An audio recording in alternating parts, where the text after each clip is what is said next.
اعوذ باللہ من الشیطان الرجیم بسم اللہ الرحمن الرحیم۔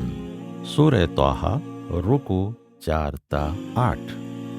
اللہ نے موسیٰ علیہ السلام کو وحی کے ذریعے بتا دیا کہ راتوں رات اپنے پیروں کو ساتھ لے کر نکل پڑیں اور سمندر میں لوگوں کے لیے خشک راستہ بنانے کے لیے ضرب لگائیں اور خوف زدہ نہ ہوں۔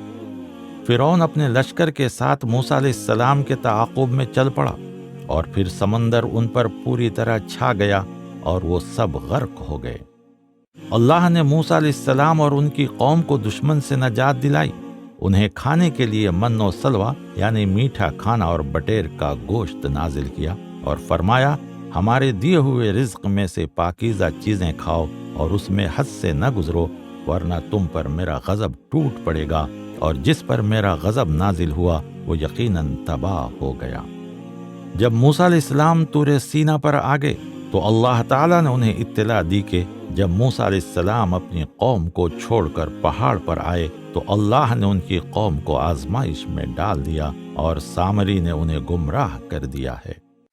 موسیٰ علیہ السلام سخت غصہ اور رنج کی حالت میں واپس لوٹے تو قوم کے لوگوں نے جواب دیا کہ وہ سامری تھا جس نے انہیں اپنے زیورات آگ میں ڈالنے کو کہا، اور اس نے ایک بچڑا تیار کیا جو گائے کی سی آواز نکال رہا تھا۔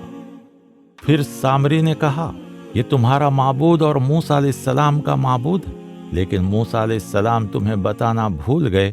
اللہ پوچھتا ہے، کیا یہ لوگ نہیں دیکھ سکتے کہ وہ ان کی باتوں کا کوئی جواب نہیں دیتا ہے اور نہ وہ کوئی نفع یا نقصان پہنچانے کا اختیار رکھتا ہے؟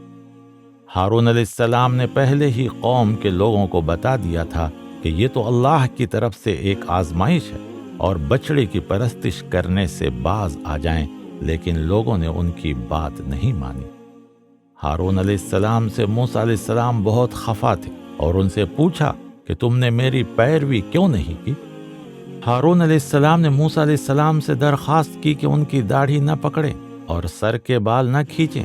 پھر ہارون علیہ السلام نے وضاحت کرتے ہوئے کہا کہ مجھے اس بات کا خدشہ ہوا کہ اگر میں ان لوگوں پر اللہ کی اطاعت کے لیے زبردستی کروں گا تو پھر بنی اسرائیل میں آپس میں پھوٹ پڑ جائے گی۔ موسیٰ علیہ السلام نے پلٹ کر سامری سے کہا، اب اے سامری، تجھے اس معاملے میں کیا کہنا ہے؟ اس نے جواب دیا کہ میں نے رسول یعنی اللہ کے فرشتے جبرائیل جب سمندر پار کیا جا رہا تھا کہ نقش قدم سے ایک مٹھی بھر دھول اٹھا لی اور بچڑا گھڑتے وقت میں نے اس میں پھینک دیا۔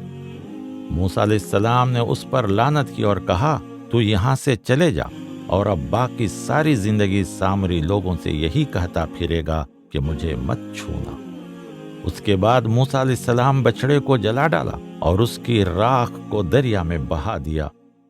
اس کے بعد انہوں نے اپنی قوم سے خطاب کیا، تم سب کا معبود صرف ایک اللہ ہے، اس کے سوا کوئی بھی عبادت کے لائق نہیں ہے، اس کا علم ہر چیز پر حاوی ہے۔ جو اس ذکر یعنی قرآن سے روگردانی کرے گا اسے قیامت کے دن اپنے گناہ کا بھاری بوجھ اٹھانا پڑے گا۔ قیامت کے دن خوف و دہشت کی وجہ سے گنہگاروں کی آنکھیں نیلی ہو جائیں گی۔ وہ آپس میں چپ کے کہیں گے کہ ہم نے تو دنیا میں مشکل سے 10 دن گزارے ہوں گے۔ اس وقت ان میں سے جو سب سے زیادہ محتاط اندازہ لگانے والا ہوگا وہ کہے گا، نہیں، تم لوگوں نے ایک دن سے زیادہ قیام نہیں کیا۔ قیامت کے اور کچھ مناظر پیش کیے جا رہے ہیں۔ اللہ تعالیٰ پہاڑوں کو ریزہ ریزہ کر کے دھول کی طرح ہوا میں بکھیر دے گا، زمین کو سپاٹ میدان میں بدل دے گا۔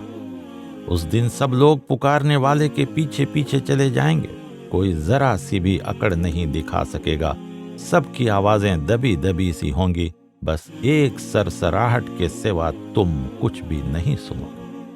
تمام لوگ اللہ کے سامنے اس طرح آئیں گے کہ ان کے چہرے عاجزی سے جھکے ہوئے ہوں گے۔ جس نے بھی ظلم کا بوجھ اٹھا رکھا ہوگا وہ نامراد ہوگا، لیکن جو مومن اور نیک اعمال کرنے والا ہوگا اسے کسی قسم کی ناانصافی یا حق تلفی کا کھٹکا نہیں رہے گا۔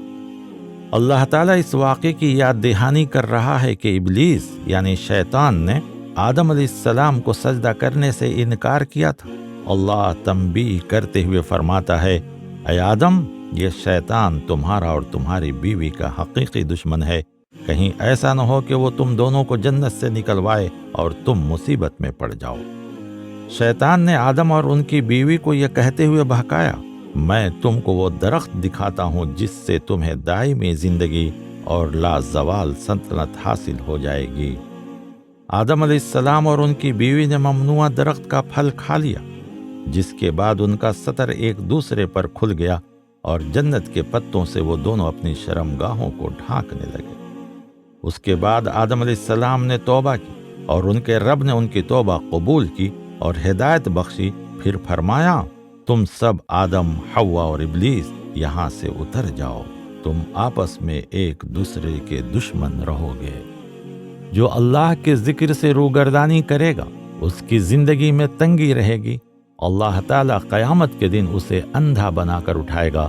اللہ تعالیٰ فرمائے گا، جس طرح تم نے ہماری آیات کو نظر انداز کیا تھا، یعنی آنکھیں بند کر لی تھیں، آج تمہیں بالکل اسی طرح بھلایا، یعنی اندھا بنایا گیا ہے۔ دنیاوی زندگی کی ان آسائشوں کی طرف شوق سے نگاہ اٹھا کر بھی مت دیکھنا جو اللہ نے بعض لوگوں کو دے رکھی ہے۔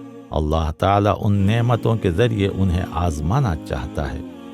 اپنے گھر والوں کو نماز کا حکم دو اور خود بھی اس کی ادائیگی کے پابند رہو۔ اللہ تم سے کوئی رزق طلب نہیں کرتا، بلکہ اللہ ہی ہے جو تمہیں روزی فراہم کرتا ہے۔